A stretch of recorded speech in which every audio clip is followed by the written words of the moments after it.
SAG dipersilakan.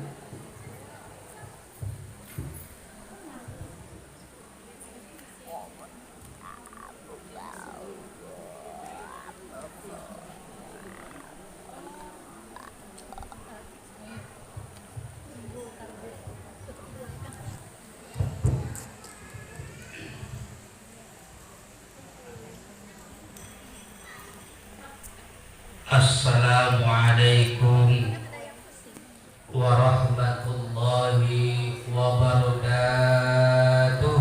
Waalaikumsalam warahmatullahi wabarakatuh. Malam-malam bau melati. Serem banget ya. Daun salam, daun melati. Yang tidak jawab salam kita doakan suaminya kawin lagi.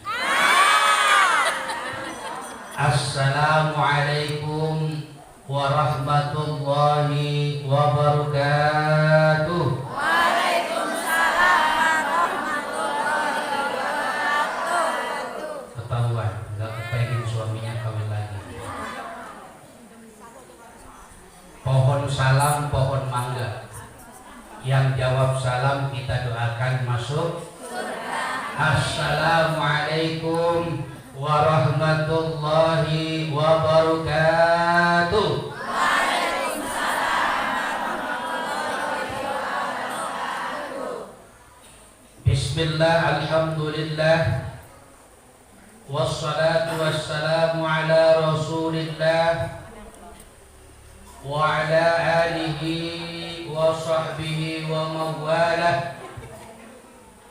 Ashhadu an la ilaha illallah wahdahu la syarika lah wa ashhadu anna muhammadan abduhu wa rasuluhu la nabiyya ba'dah.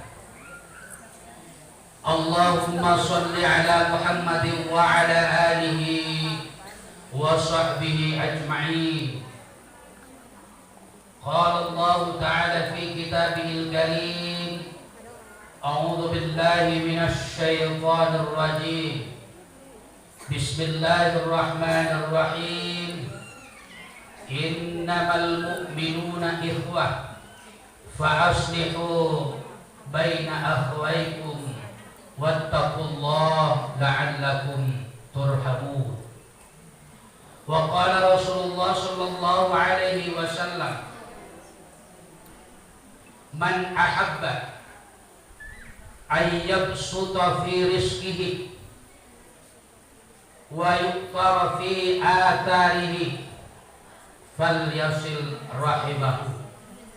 Sadaqallahul azim wa sadaqa rasuluhun nabiyul habibul karim wa nahnu ala dhalika minasy syahidin walhamdulillahi rabbil alamin. Yang saya muliakan, yang saya hormati Ibunda Hajjah Muhibbatun selaku pengundang sekaligus panitia pengajian rutin tribulan Komplek Ujung Menteng, Bojong Menteng, Komplek Bojong Menteng, Blok A sampai Z. Bukan, daripada saya simpel nyebutnya, gampang aja A sampai Z. Ya. Wabil khusus Ketua Masjid At-Tawalib Al-Azhar, Talib Al-Azhar, Bapak Haji Mulyo. Yang Bapak Haji Mulyo. Yalah, pokoknya ada pokoknya lah. Mohon maaf Pak Haji kalau salah sebut. Saya bilang tadi minta ditulis, ternyata memang dadakan. Tapi apa Pak Ustadz? Saya lihat orangnya masih gagah, ganteng. Dilihat masih umur 30 tahunan nih Pak Haji. Kalau saya masih punya gadis, saya akurin aja Pak Haji sekalian. Mana ada? Nggak apa-apa, biarin aja. Bapak Ketua RW 08 Kelurahan Bojong Menteng, para staf, para alim ulama, para asatid, para asatidah, pimpinan majelis taklim sekomplek perumahan Bojong Menteng, Bapak dan Ibu hadirin wal hadirat yang saya muliakan. Alhamdulillah, puji syukur kita kepada Allah Subhanahu wa taala. Pada siang hari ini kita bisa bermuajahah, bertatap muka satu dengan yang lain. Wabil khusus saya pribadi, jauh-jauh saya dari Bogor berangkat jam 5:30. Saya pengen berkumpul bertemu dengan ibu-ibu yang hari ini bak saya berada di taman surga. Saya melihat bidadari surga. Alhamdulillah. Amin ya rabbal alamin. Bu, lunas belum kerudungnya? Belum. Kalau saya tadi masuk bunyinya lain, saya pikir lampu yang udah kehabisan pulsa. Bunyinya dit.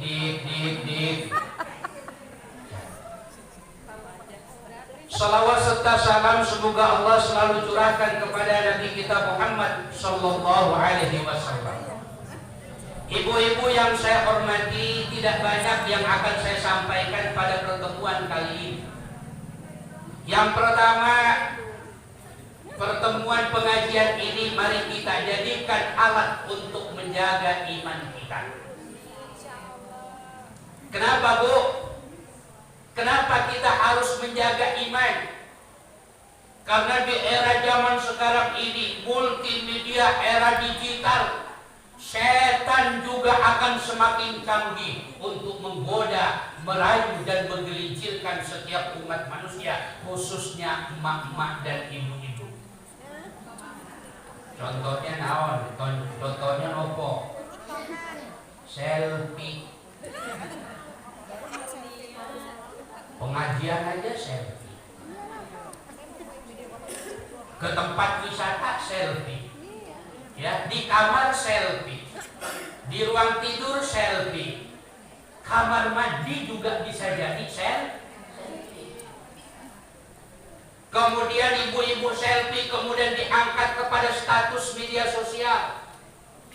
Andaikan ada orang yang melihat yang bukan mahramnya, laki-laki yang bukan mahramnya, kemudian mengagumi apa yang terjadi di media sosial, maka disitulah setan sudah berhasil untuk menggelincirkan kita, khususnya emak-emak dan bapak, emak-emak atau ibu-ibu.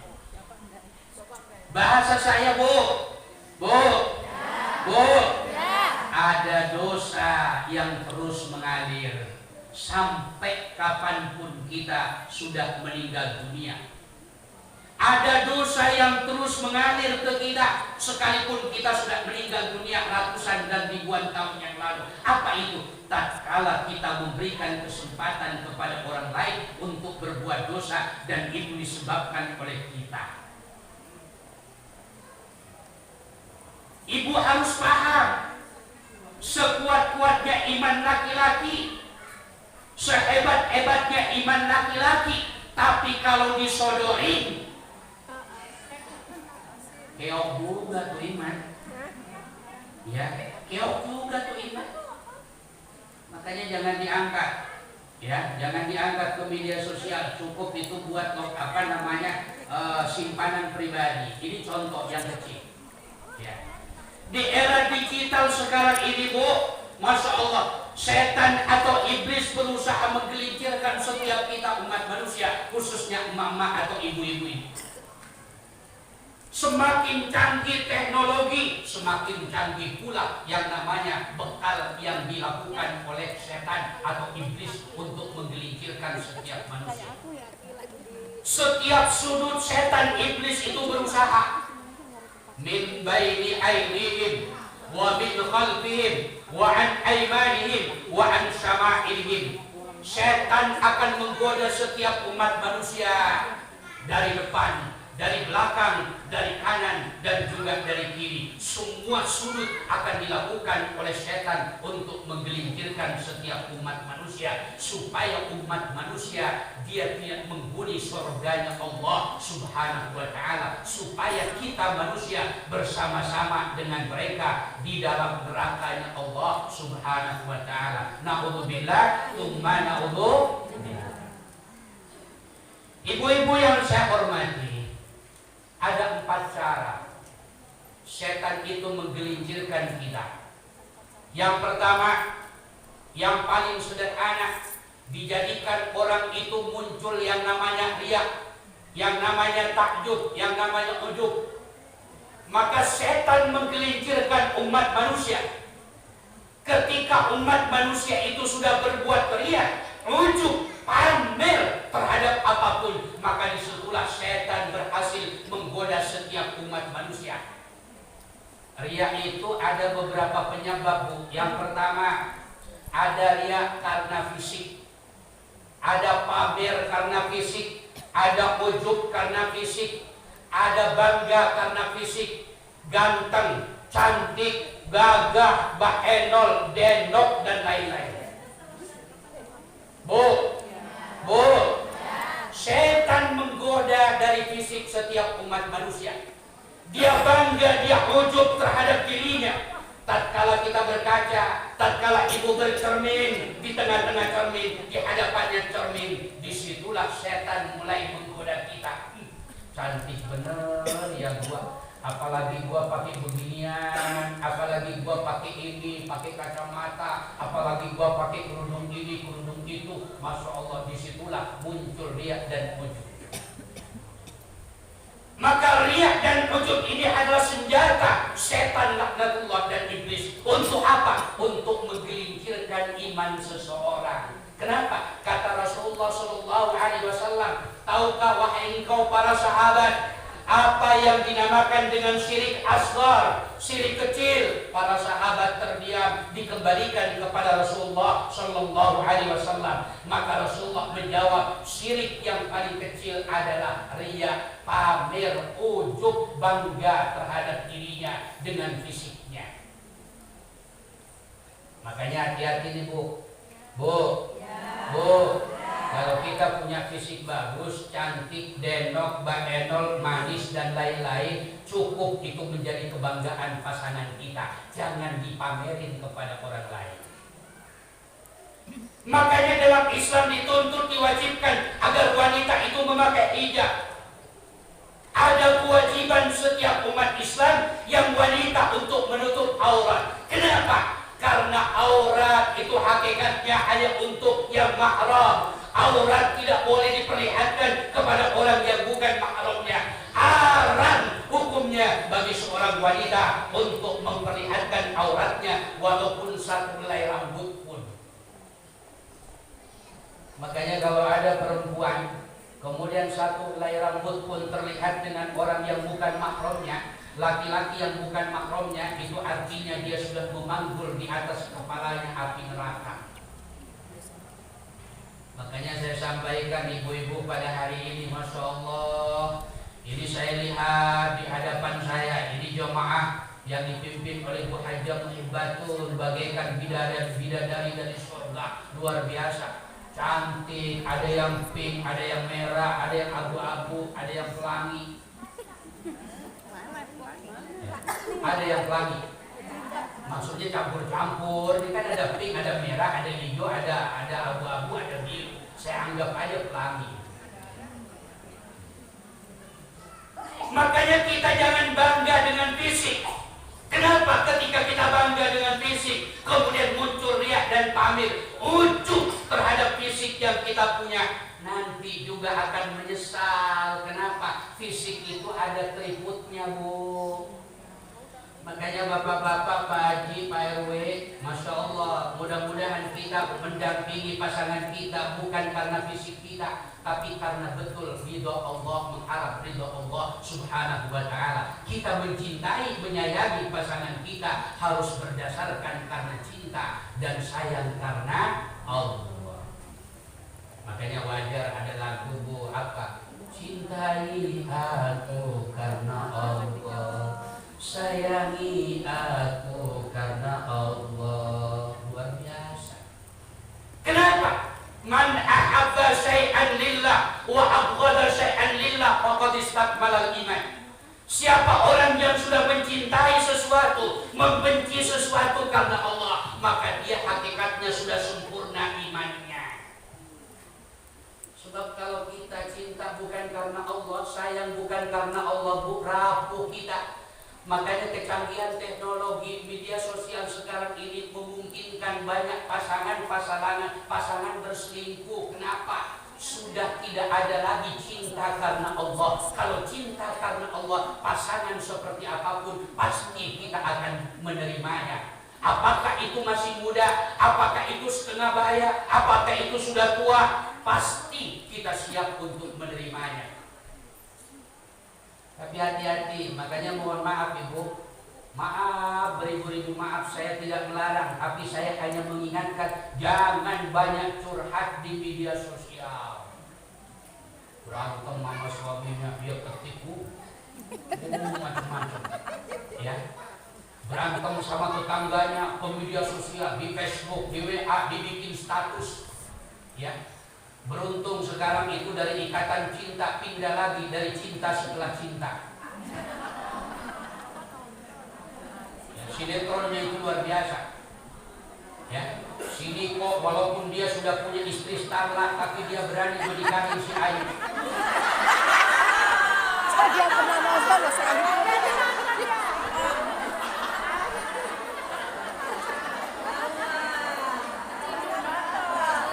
Si Ayu punya kakak tiri namanya Arya. Demen juga dia sama adik tirinya Starla.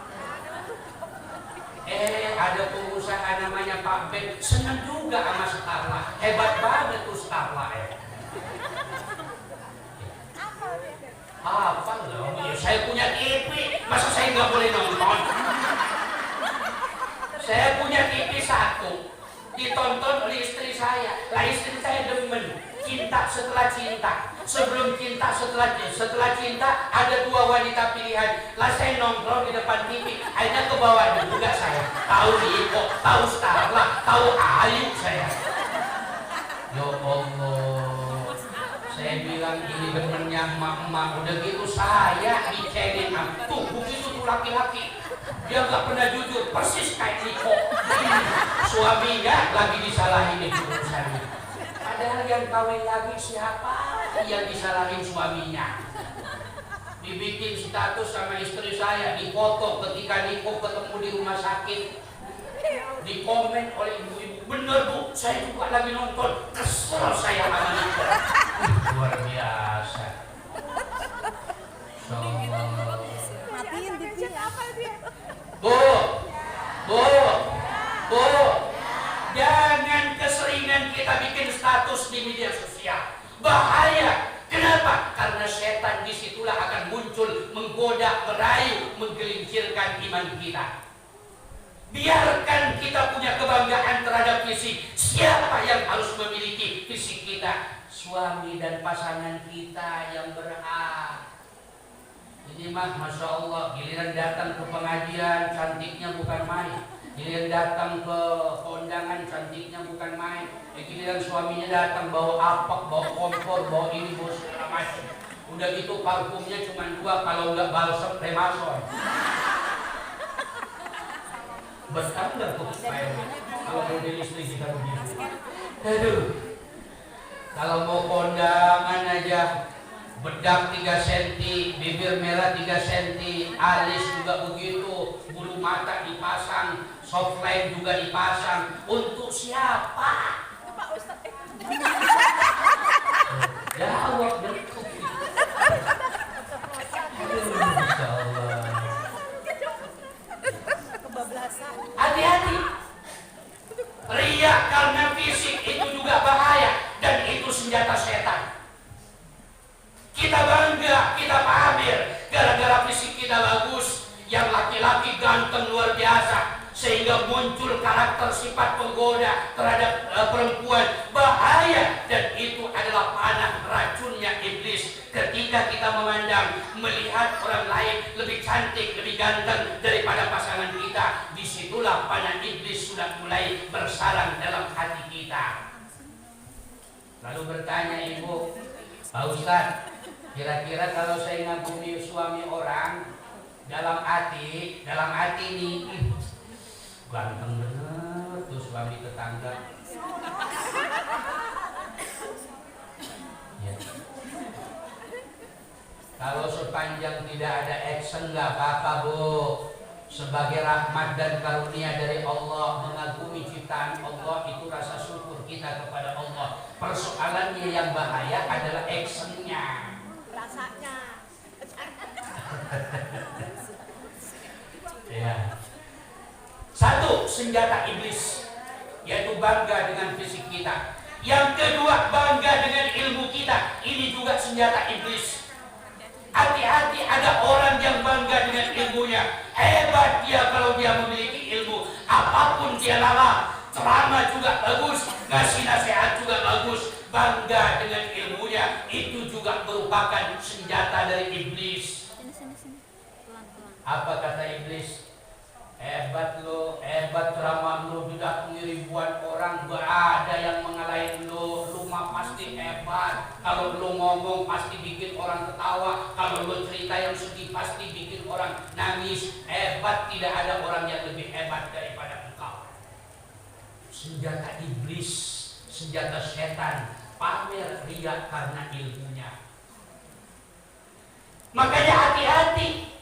Kalau ada orang yang dianggap hebat, kalau ada orang yang dianggap orang alim, maka setan dan iblis juga berusaha. Dia mencari ilmu di atasnya orang alim. Untuk apa? Menggelincirkan dia daripada iman, daripada tauhidnya. Cerita yang paling terkenal di masyarakat ada namanya Syekh Basiso. Syekh Basiso itu orang alim, ahli ibadah, pintar, cerdas, luar biasa. Kalau dia ibadah berlama-lama, dia sujud di hadapan Allah. Tapi setan punya berbagai cara untuk menggoda. Walaupun dia ahli ilmu, walaupun dia berbagai keilmuan dia punya, hati-hati, bangga, pamer dengan ilmunya, terperosok juga digoda oleh setan. Setan itu punya segala cara, Bu. Saya ada cerita. Ada kakak kelas saya perempuan masih gadis pada saat itu lagi kesurupan. Bapaknya kalang kabut. Kebetulan dia punya kakak ipar juga dari Timur Tengah, keturunan Timur Tengah. Ustadz dipanggil, kiai dipanggil, kemudian mantunya yang kakak iparnya yang dari Timur Tengah juga dipanggil untuk membatin orang kesurupan. Ustadz datang, enggak sembuh. Kiai dipanggil, datang, enggak sembuh juga.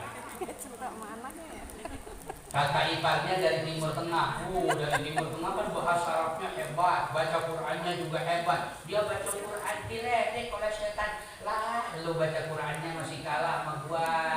Masih bagusan gua, lu masih banyak yang salah baca Qur'annya. Itu setan, itu iblis. Perempuan yang sedang kesurupan tuh ngomong begitu, diledek tuh orang yang turunan Timur Tengah itu.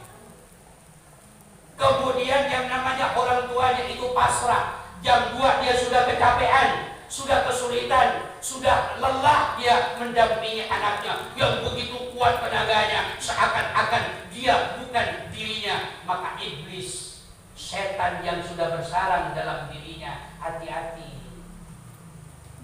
Ya. Jam 2 dia pasrah, berdoa tuh bapak itu, ya Allah, jika anak hamba itu engkau sembuhkan, ya Allah, sembuhkan. Tapi jika engkau berkehendak lain, aku pasrah kepadamu, ya Allah. Tertidur tuh bapaknya, tangannya di atas perutnya anaknya. Jam 4 pagi seiring dengan suara azan subuh, bangun sendiri tuh anak. Itu artinya setan, iblis akan masuk ke dalam raga seseorang dan juga akan keluar dengan sendirinya. Dia punya kemampuan masuk dan dia juga punya kemampuan untuk keluar dengan sendirinya tanpa bantuan, tanpa diusir oleh orang lain. Ini ada si Udin pakai jubah, pakai jenggot, pakai udeg-udeg. Katanya bisa ngusir jin, bisa ngobatin orang sakit, kena telur, kena santet.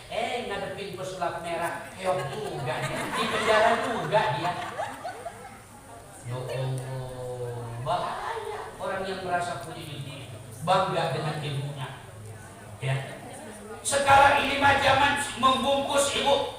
Siapa berupa siapa? Ada orang pakai juga pakai sorban, pakai udeng-udeng, dianggapnya ulama, dianggapnya kiai, nggak taunya dukun. Saya sampaikan nih sekarang, beberapa puluh tahun yang lalu kita punya, mohon maaf, saya bukan semata-mata ngomongin, tapi ini untuk memberantas yang namanya persoalan di luar daripada akidah kita. Walaupun ini material kedua, tapi singgung sedikit sama saya. Ya. 10 tahun, puluhan tahun yang lalu kita punya ada ustadz cilik. Namanya Ustadz Guntur Bumi. Mengobati pasiennya di tempat gelap, kemudian dianggap ada ulat, ada belatung. Ya, nggak tahu yang ulat dan belatung memang ditaruh oleh timnya. Di penjara juga dia. Di daerah kita, daerah Bekasi, ada ustadz namanya Ustadz Haryono. Bisa mindahin penyakit ke kambing. Secara logika saya nggak sampai waktu itu. Ya, di penjara juga. Makanya hati-hati Bu. Sekarang ini banyak orang yang mengaku ahli pinter. Orang Indonesia itu gampang dikibulin. Kalau nggak percaya, saya bawa ketua masjid. Bu. Orang Indonesia itu gampang dikibulin. Kalau nggak percaya, saya bawa ketua masjid Pak Haji Mulyo ini. Ya. Kemudian saya pakein cambang, saya pakein jenggot, saya pakein kumis, saya pakein udeng-udeng, saya pakein jubah. Saya bekalin tasbih segede pinggang. Suruh nongkrong di atas gunung Salak, di atas rumah saya. Saya promosi. Di sana ada ajengan Haji Mulyo namanya Sakti Mandraguna, airnya manjur. Saya jual 1 botol aqua 500.000, manjur, dan itu laku dijual di Jakarta. Lagi mohon maaf, ustadz yang jualan, ustadzah yang jualan, semua jamaahnya pasti beli. Apa? Cari barokah. Hati-hati dengan ilmu yang dimiliki seseorang. Kebanggaan terhadap ilmu juga merupakan senjata iblis. Untuk apa? Menggelincirkan iman. Jangan bangga kita punya ilmu. Wa ma utitum minal ilmi illa qalila, kata Allah. Dan tidaklah aku berikan kepada kalian satu ilmu kecuali ilmu yang teramat sedikit. Paling bahasa orang kampung, di atas langit masih ada langit. Tidak ada orang yang hebat, tidak ada orang yang luar biasa kecuali Allah Subhanahu wa ta'ala. Allah adalah raja di raja. Tu'til mulka man tasha wa tanzi'ul mulka mimman tasha wa tu'izzu man tasha wa tudillu man tasha biyadikal khair innaka ala kulli syai'in qadir. Tanpa Allah kita nggak bisa ngapa-ngapa Bu, nggak bisa. Makanya jangan percaya sama yang namanya orang pinter. Beberapa tahun yang lalu ada namanya Dimas Kanjeng, bisa menggandakan duit. Dia punya kantong ajaib di belakangnya. Cuman bedanya dengan Doraemon, kalau Doraemon kantong ajaibnya di depan, kalau Dimas Kanjeng kantong ajaibnya di belakang. Ya, untung itu Dimas Kanjeng nggak memulai ke Doraemon, baling bang, bang dia. Nggak taunya penipu juga. Makanya kalau ketemu sama orang yang pinter bisa gandain duit, yang pertama saya kasih tahu, lihat dulu kehidupannya. Ya, dia sudah jadi orang kaya atau belum? Rumahnya mewah atau belum? Mobilnya banyak atau belum? Kalau orang kaya, rumahnya mewah, mobilnya banyak, bisa jadi iya. Tapi kalau dia kere, rumahnya masih gubuk, jangan percaya. Kalau dia punya kemampuan untuk menggandakan duit, nggak mungkin. Itu sudah watak dan karakter manusia. Pasti dia memperkaya dirinya duluan dibanding dengan orang lain. Dia bisa gandain duit, kemudian dia cari duit sebanyak-banyaknya. Dia bangun rumah yang mewah, beli mobil yang begitu banyak. Pasti itu yang dilakukan, bukan orang lain yang diperkaya. Lihat dulu satu. Yang kedua, kalau pakai mahar, kalau pakai duit sebelumnya juga jangan dipercaya. Kalau orang bisa menggandakan duit, nggak usah pakai mahar juga nggak apa-apa, nggak ada masalah, pasti dia bisa. Orang yang bisa gandain duit, Bu. Nih, Lampung. Pegang. Plak, duit. Ya, coba lihat, luar biasa. Ada duit saya. Ya. Trik sulap semuanya itu. Saya lihat di YouTube-nya pesulap merah, Masya Allah. Kita selama ini dikibulin benar dengan orang yang merasa punya ilmu. Apalagi hati-hati nih, mohon maaf, perempuan gampang ternyuh, gampang terbawa, dirinya susah dapat jodoh, ya udah 30 tahun, 40 tahun, akhirnya datang kepada orang yang pinter. Orang pinter mensyaratkan mandi air kembang di tengah malam. Kalau udah mandi di tengah malam dengan pakai air kembang, yang mandi ini itu dukun, itu menang banyak itu dukunnya. Kalau model begitu saya juga mau jadi dukun itu. Hati-hati sama orang yang lebih pintar, yang merasa punya kepintaran keahlian itu. Kemudian yang ketiga, ibu, senjata iblis untuk menggelincirkan iman seseorang ibadah. Hati-hati, ada orang yang beribadah merasa dia khusyuk, merasa dia paling hebat ibadahnya, merasa dia paling konsentrasi terhadap Allah dalam persoalan ibadah, khususnya sholat. Apalagi sholat dibuat-buat, kalau dia Allah Akbar, Bismillah, Alhamdulillah, Allahumma Malik yaumiddin. Masya Allah, paling khusyuk seakan-akan. Sebab sekarang ini, mohon maaf ibu, mohon maaf, banyak di kalangan generasi muda kita sekarang ini gampang nyalain, ya, gampang membid'ah-bid'ahkan. Hati-hati, saya sampaikan juga kepada mereka, kalau mereka ketemu betul salah satu sunnah, salah satu yang dianjurkan dalam sholat adalah bagi laki-laki celananya diangkat ke atas, cingkrang di atas mata kaki. Tapi hati-hati, kalau itu dilakukan dengan kesombongan, kalau itu dilakukan dengan dia seakan-akan dia paling juna, seakan-akan dia paling hebat, ibadahnya paling khusyuk, maka itu juga kesombongan baru, dan itu senjata iblis untuk menggelincirkan kita. Bagi sholat, Allah Akbar. Sebelah gua kan gak cingkrang, lihat gua cingkrang, gua paling juna, ya paling afdol. Hati-hati. Makanya kalau ada orang sudah menggunakan paling itu berbahaya. Paling cantik, paling ganteng, paling hebat ilmunya, paling kuat ibadahnya, ya. Makanya hati-hati tatkala kita beribadah kepada Allah Subhanahu wa taala. Bahasa hadis Rasulullah al-ihsan, an ta'budallaha ka'annaka tarahu. Kebaikan itu adalah tatkala kita beribadah kepada Allah seakan-akan kita melihat Allah. Allah Akbar. Kita merasakan seakan-akan di hadapan kita ada Allah, yang lain gak ada. Suami kita gak ada, istri kita gak ada, saudara kita gak ada, orang tua kita gak ada. Yang ada adalah Allah di hadapan kita. Fa'ilam takun tarahu, tatkala kamu tidak merasa melihat, maka yakinlah fa'innahu yaraka, engkau terlihat oleh dia.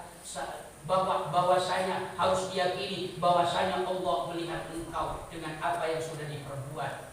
Jangan sembarangan kita beribadah, semuanya akan dilihat oleh Allah, akan diawasi oleh Allah. Makanya saya sampaikan ibu, yang namanya ibadah itu harus memenuhi 3 kategori. Bu, yang namanya ibadah harus memenuhi 3 kategori. Yang pertama, ia harus dilakukan dengan daimun. Apa itu daimun? Istimrar, rutin. Itu namanya ibadah. Ya, jangan pelentang-pelentung. Hari ini sholat zuhur iya, besok kagak. Ya, ada penyakit yang sulit dihilangkan dari kaum ibu-ibu.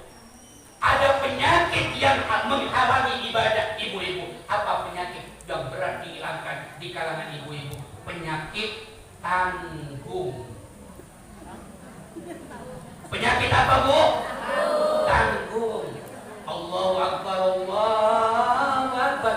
Tanggung, cucian belum selesai.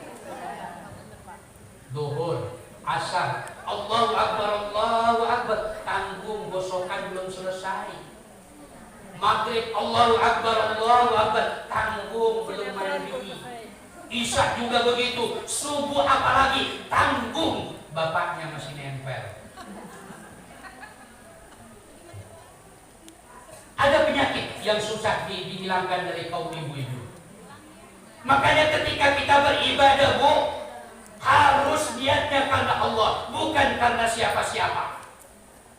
Tatkala kita usolli fardhu subhi raka'ataini mustaqbilal qiblati adaan lillahi ta'ala. Ya Allah, aku sholat 2 rakaat sholat subuh, ya 2 rakaat menghadap kiblat lillah, karena Allah Subhanahu wa ta'ala. Makanya kita berusaha, Bu, kalau kita beribadah, khususnya sholat, konsentrasi bahwa di hadapan kita ada Allah. Kalaulah kita tidak bisa melihat Allah, yakini bahwa Allah itu melihat perbuatan kita. Makanya saya bilang beruntung, khusyuk itu bukan rukun sholat. Bu, saya tanya, rukun sholat ada berapa, Bu? 13. Ada 13. Dalam mazhab yang lain, Imam Syafi'i, Imam Hambali dan lain-lain, bahwa yang namanya rukun sholat bisa 15, bisa 17. Ya, salah satunya tumakninah, yaitu tenang dalam gerakan, tenang dalam bacaan. Tidak ada di situ 13, 15, 17 bahwa rukun sholat adalah khusyuk. Khusyuk itu hanya fadilah, keutamaan orang beribadah. Kenapa? Hampir dipastikan tidak ada orang yang mampu khusyuk dalam beribadah. Betul, Bu? Betul, Bu? Ada orang yang khusyuk dalam beribadah, jarang, sangat jarang, dan sangat langka. Satu ketika Ali radhiyallahu anhu dikasih pilihan oleh Rasulullah. Bu. Ini perhatikan di belakang, Bu. Ini ada orang ganteng lagi ngomong. Ya. Amin. Amin ya Rabbal Alamin. Mau ganteng mau enggak, mau ibu anaknya udah 5. Ya Allah, kecil-kecil rajin amat ya kan. Ya. Saya udah alhamdulillah sekarang usia 50 tahun, Ibu. Anak saya yang gede usia 26 tahun. Sekarang lagi kerja di Cikarang, laki-laki. Yang perempuan 2 orang sudah nikah. Sekarang usianya 23 dengan 21. Udah nikah, cucu saya udah 2. Alhamdulillah. Tapi alhamdulillah dari sisi penampilan kayak masih bujangan. Betul. Bapak dan Ibu hadirin wal hadirat yang saya muliakan, senjata yang ketiga adalah ibadah. Agar supaya manusia tergelincir dari imannya, maka setan menggunakan ibadah sebagai senjata.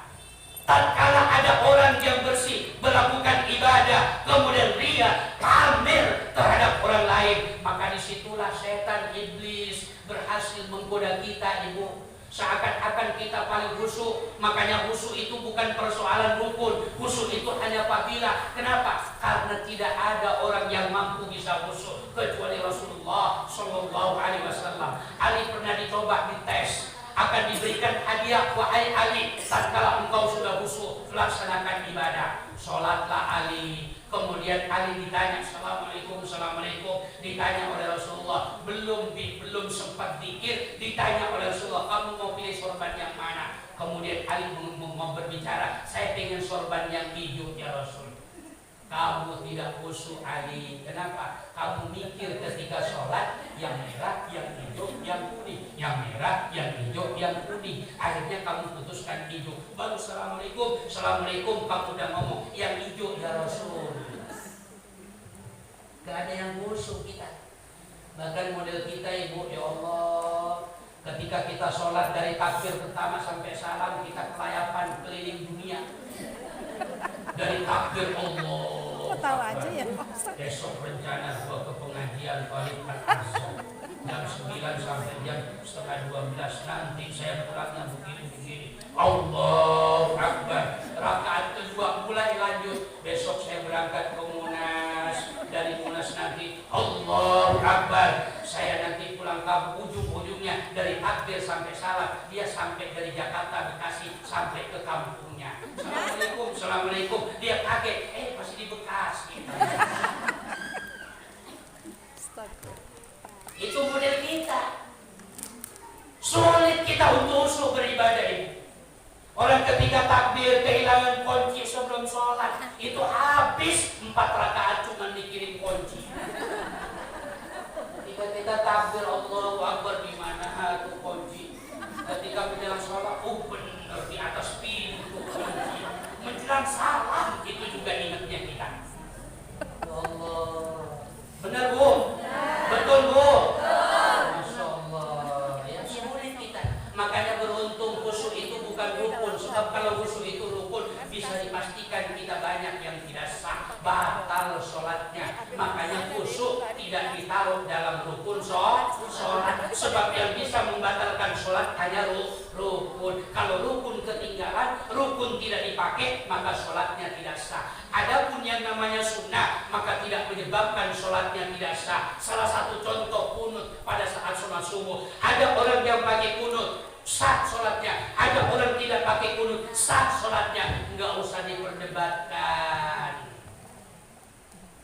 Kalau udah begini nih Bu, kita bersatu bersama-sama. Mau yang NU, yang Muhammadiyah, yang Persis, mau yang pakai kunut, mau yang tidak pakai kunut, yang 23 rakaat, yang 11 rakaat, yang tahlil dengan yang tidak tahlil, kita duduk bersama. Inilah orang-orang mukmin, orang yang beriman kepada Allah Subhanahu wa taala. Duduk sama rendah, berdiri sama tinggi, semuanya sama, bagaikan sisir rata kita. Orang beriman tidak ada perbedaan antara siapa mereka dan siapa dia. Tidak ada perbedaan itu.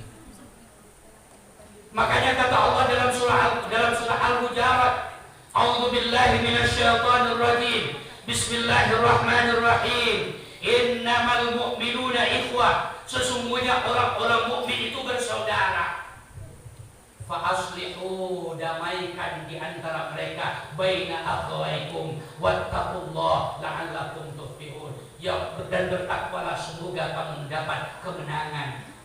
Orang Islam antara satu dengan yang lain itu bersaudara, bagaikan satu tubuh. Kalau satu sakit, maka yang lain juga sakit.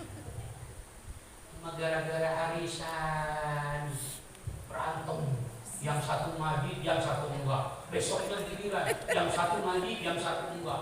Berpapasan, tewas satu bab. Ya, gara-gara cuma nggak dikasih jabatan di pengajian.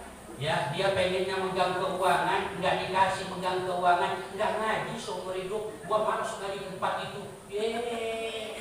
Kalau saya jadi ketua majelis taklim, monggo, siapa yang mau pegang duit silakan. Ya, tanggung jawabnya berat. Ibunda Haja Muhibbatun ini tanggung jawabnya berat. Kenapa? Dia memimpin banyak orang. Dia pasti akan diminta pertanggungjawabannya tentang kepemimpinannya itu. Nggak gampang jadi pemimpin.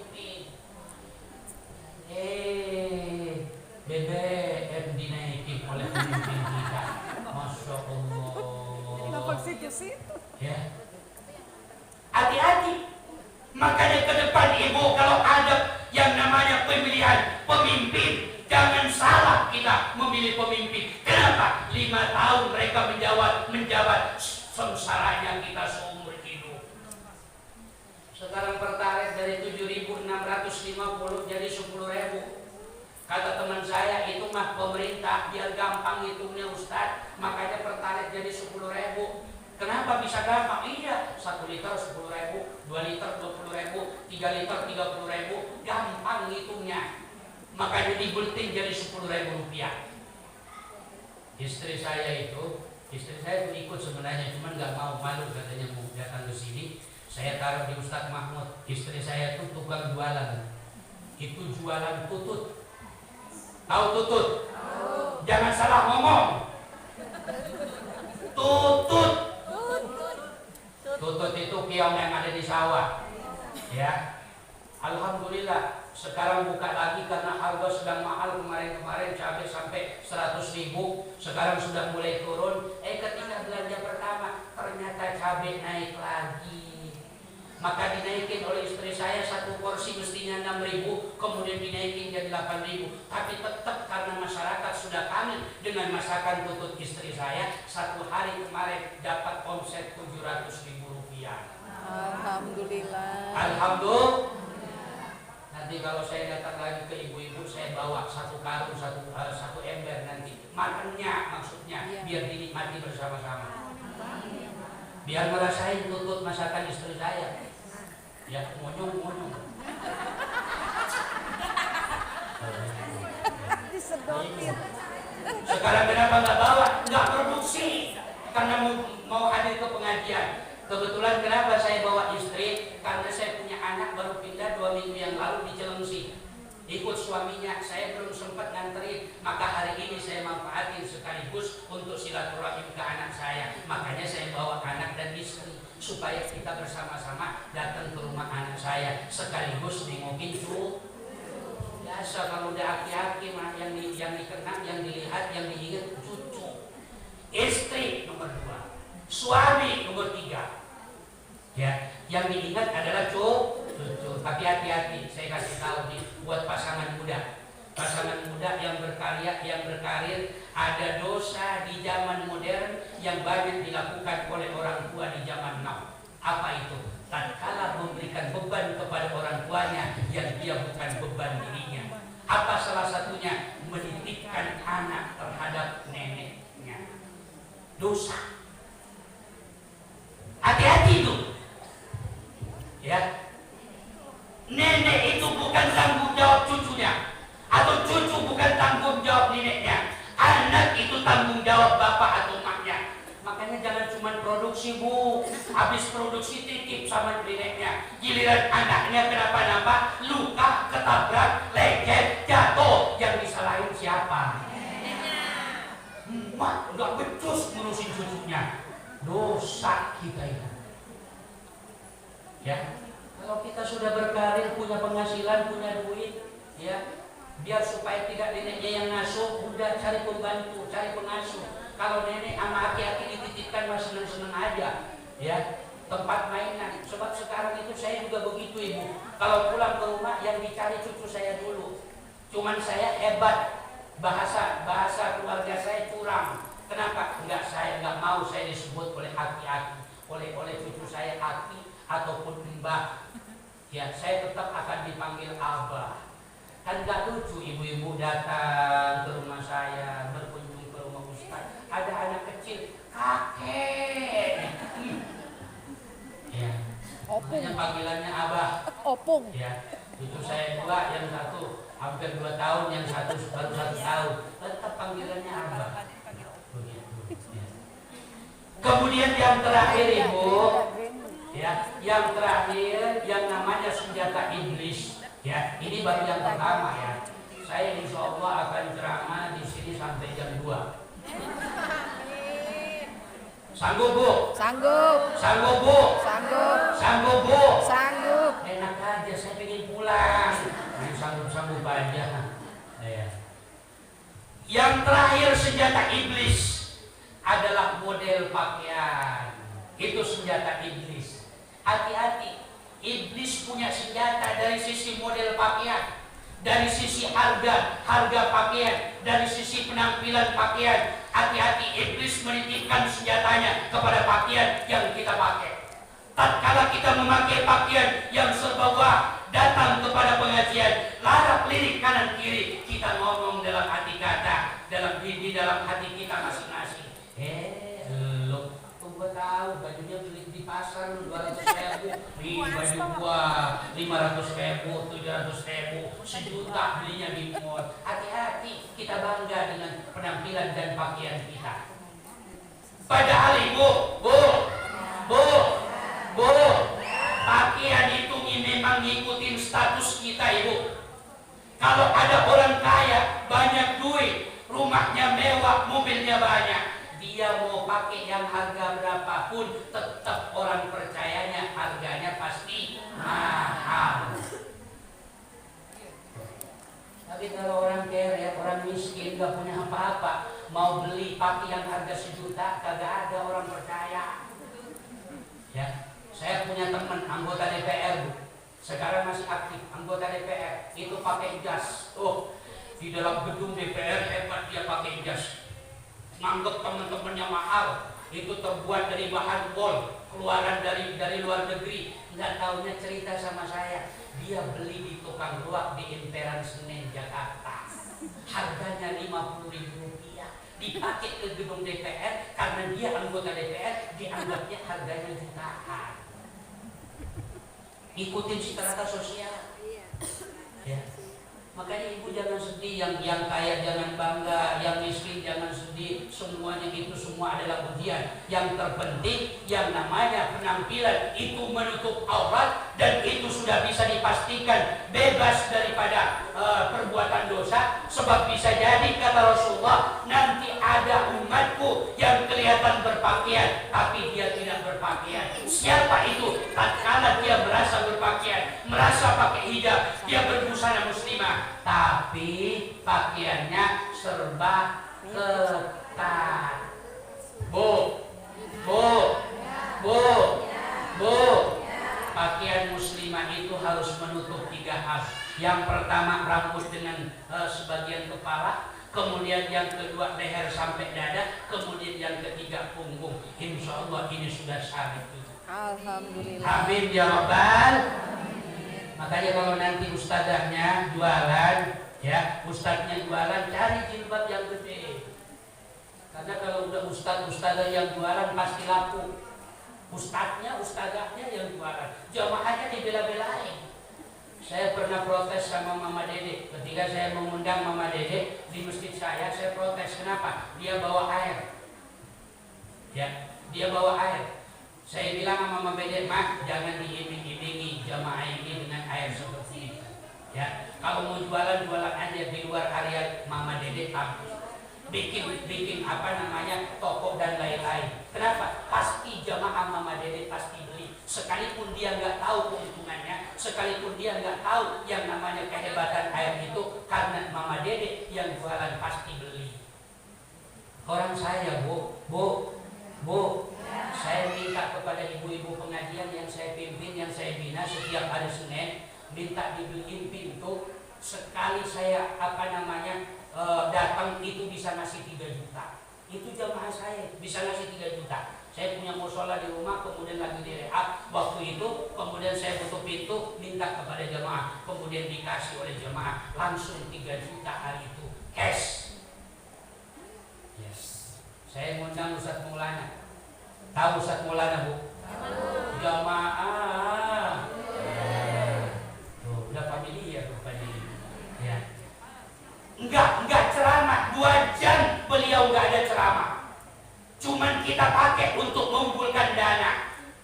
Saya berpikir rupanya status juga yang menyebabkan orang mau ngasih infak dan sedekah. Itu Ustadz Maulana menggalang dana, Ibu. Sekali ketika itu datang 36 juta dia dapat untuk rehab masjid. Hebat kata saya. Alasannya Ustadz TV. Coba Ustadz Sugianto datang menggalang dana paling 5 juta. Ya. Ini apa nih? Kotak apa nih? Infak apa? Majelis Taklim. Kita doakan yang berinfak hari ini mudah-mudahan rezekinya lancar dan diberikan keberkahan. Mudah-mudahan ditambah oleh Allah rezekinya, dipanjangkan umurnya, kemudian diberikan kehidupan keluarga yang sakinah mawaddah warahmah. Kemudian yang tidak berinfak kita doakan mudah-mudahan besok bisa berinfak, diberikan rezeki yang lancar, yang halal, yang baik, dan diberikan kesempatan untuk bersama-sama dengan kita sama-sama berinfak insyaallah. Amin ya rabbal. Dan kita doakan kalau hari ini ada kemudian tidak mau berinfak, kemudian tidak mau masukin amal uangnya ke dalam kotak, kita doakan mudah-mudahan Allah cabut rizkinya. Amin ya rabbal alamin. Kenapa? Ini untuk kepentingan majelis taklim. Sebab mohon maaf Bu, kalau bicara infak nih, kita punya karakter dasar. Apa karakter dasar? Pelit, medit, korek, bakhil. Sekarang saya tanya Bu, Ibu di tas dompetnya ada 100 ribuan? Nggak ada. Hah? Nggak. Nggak ada? Nggak ada? Nggak ada. 50 ribuan? Nggak ada. 20 ribuan? 10 ribuan? 5 ribuan?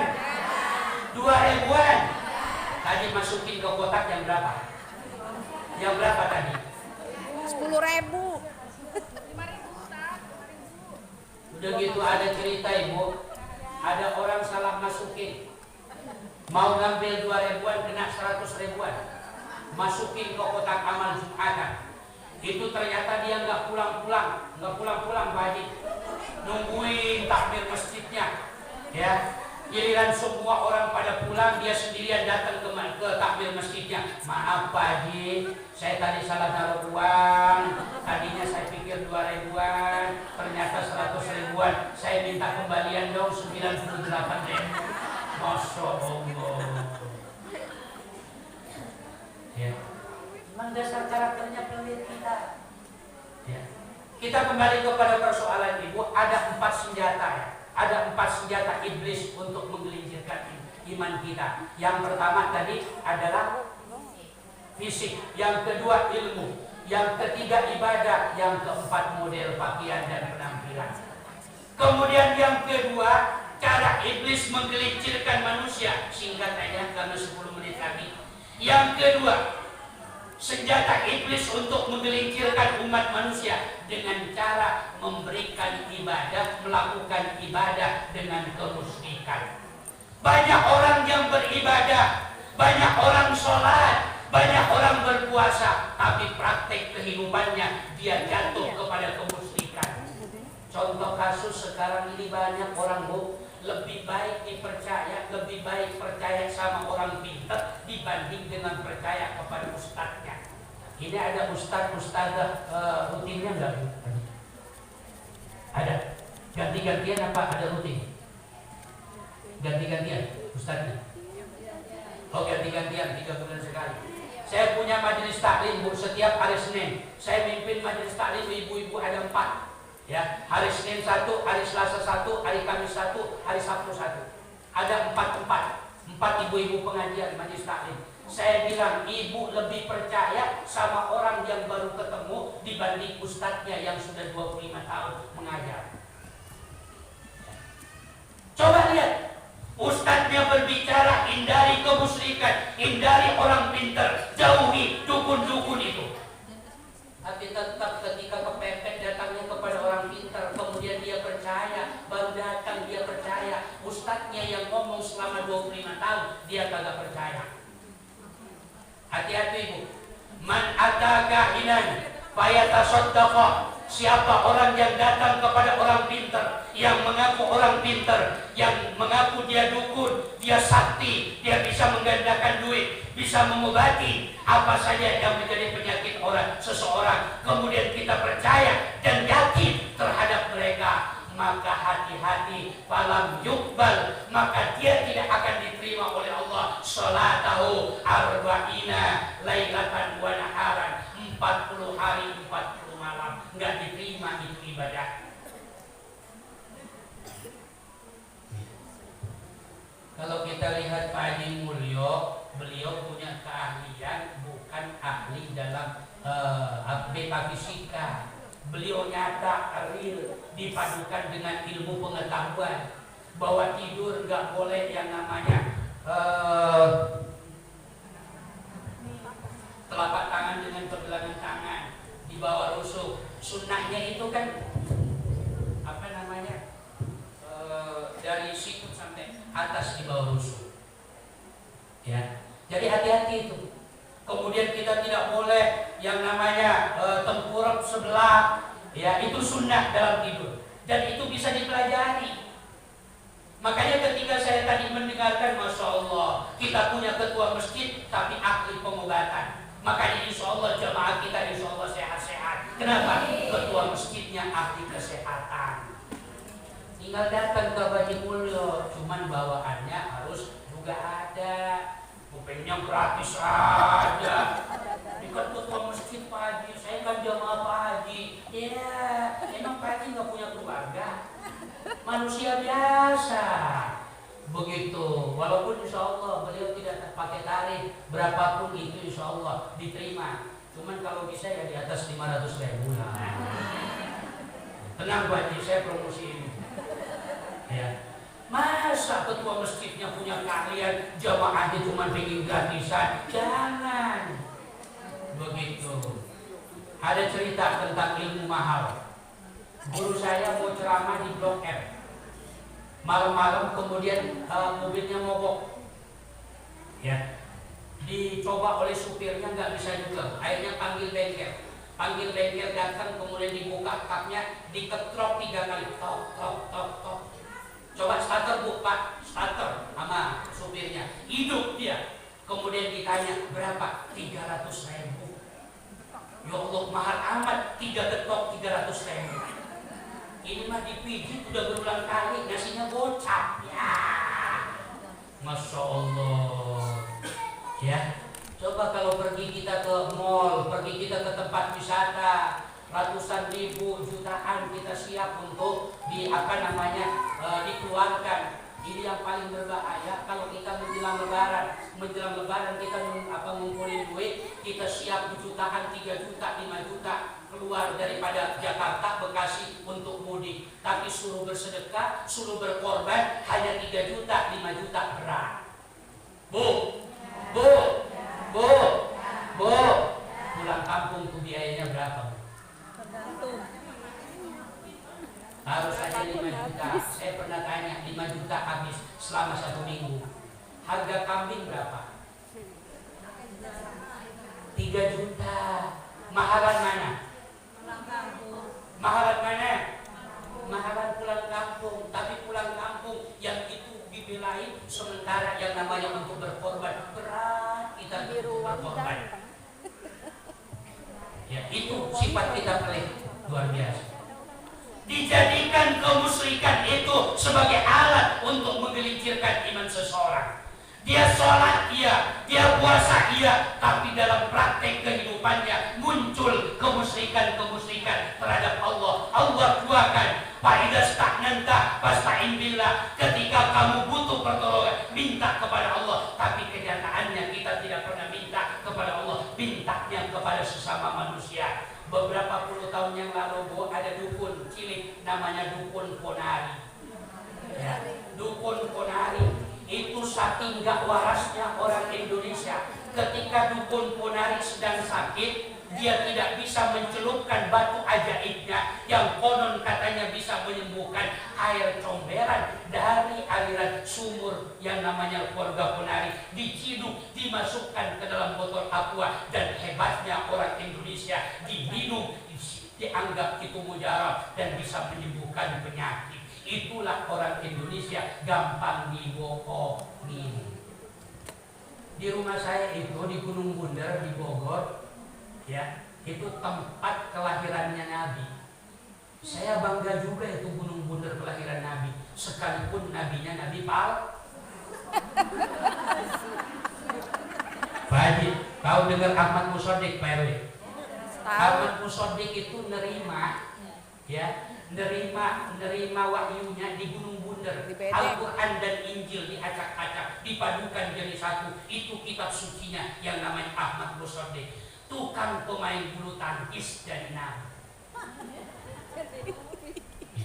Di penjara juga.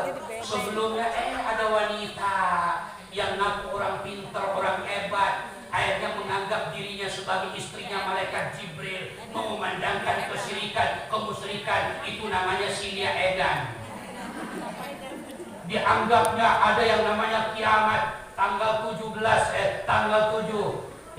7 kemudian 2007, maka dia mempersiapkan UFO supaya naik ke atas langit. Ujung-ujungnya di penjara.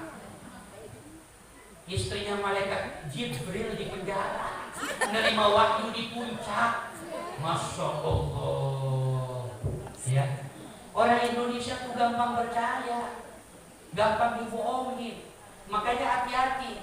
Makanya kata Allah dalam surat Al-Kahfi, "Faman kana yarju liqa'a rabbih", siapa orang yang bercita-cita berharap nanti di hari kiamat, di yaumil akhir, ingin berjumpa dan bertemu dengan Tuhannya, fala yusyrik ibadati rabbiki ahada. Jangan kamu bersarikat dengan Allah dalam persoalan ibadah. Iyyaka na'budu, wahai Allah, aku beribadah kepada Engkau ya Allah. Tapi ketika kita minta rizkinya bukan kepada selain Allah Subhanahu wa ta'ala, maka harus sejajar, sejenjang, searah. Kalau kita ibadahnya kepada Allah, minta rizkinya juga kepada Allah. Oleh-oleh Bu, kalau ada orang yang ingin tercapai cita-citanya sesuai harapan dalam hatinya, amalkan Asmaul Husna. Amalkan Asmaul Husna. Saya dapat jasa dari guru saya, pimpinan pesantren di Jawa Timur, Sugianto, kalau kamu ingin hidupnya sesuai dengan arah kamu, maka minta kepada Allah wasilahnya Asmaul Husna. Setiap malam satu. Ya, setiap malam satu, sebanyak-banyaknya. Fadkurullaha dzikran katsira, maka berzikirlah kamu kepada Allah sebanyak-banyaknya. Jangan dibatasi. Tasbih itu hanya sekedar untuk memutar agar supaya kita tidak tertidur, tidak hilang yang namanya kita hitungannya. Maka sebanyak-banyaknya berapapun hitungannya, setiap malam satu. Ya Allah, ya Allah, ya Allah, ya Allah, ya Allah. Besok malam, ya Rahman, ya Rahman, ya Rahman, ya Rahman. Besok malamnya, ya Rahim, ya Rahim. Sampai kalau kita punya cita-cita supaya rezekinya dapat keberkahan, maka sampai kepada ya Razzaq, perbanyak dari jam 2 sholat tahajud sampai yang namanya sholat witir. Disitulah tasbih ditarik sampai ya Razzaq, ya Razzaq, ya Razzaq. Perbanyak kita, insya Allah rezekinya akan diberikan keberkahan oleh Allah Subhanahu wa ta'ala. Ya. Jangan minta kemana-mana, ya. Jangan urusannya kepada Jokowi, jangan urusannya kepada siapapun, nggak perlu kita. Ya. Kita punya pikiran yang biasa dipakai dengan orang-orang yang mimpin tahlil apa? Hasbunallah wa ni'mal wakil, ni'mal maula wa ni'man nasir. Hasbunallah.